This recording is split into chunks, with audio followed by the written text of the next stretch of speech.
Today, the Sisters of Mercy community gather to pray after losing one of their own, Sister Arlene Semesky, who died in a crash over the weekend in Erie, Pennsylvania. 3 other sisters were involved. One also from the Rochester area remains in critical condition. Natalie Kutchko visited the Mother House today in Brighton and shares more on how the community is coping. Natalie. Teresa Adams' Sister Arlene lived at the St. Rita's community in Webster in retirement and had recently celebrated her 60th Jubilee year with the Sisters of Mercy back in the spring. Fellow sisters describe her personality as larger than life and a consistent presence.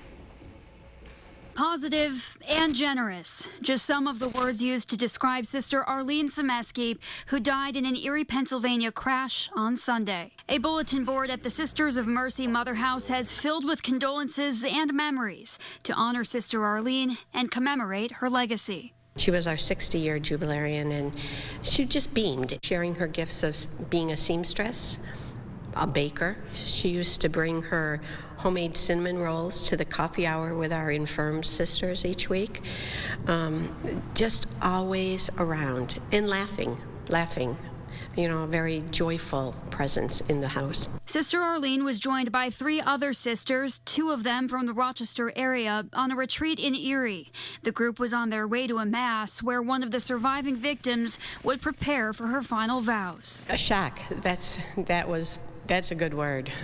When I first received the call and needed to come here to tell the sisters, it was like a punch in the gut, and there were gasps from the sisters. Prior to joining the Sisters of Mercy in the early 60s, Sister Arlene taught at Notre Dame High School in Elmira, where she was from. Sister Kathleen Wayne was a student there. And so from that experience to now, you know, just like a whole, I don't know, almost like a whole lifetime of knowing someone as a faithful Sister of Mercy, as a generous person who shared her gifts. As the Sisters of Mercy work to process this tragedy, the community continues to lean on their faith. It's a wonderful gift that we've been given, that we share in. We can support one another with that.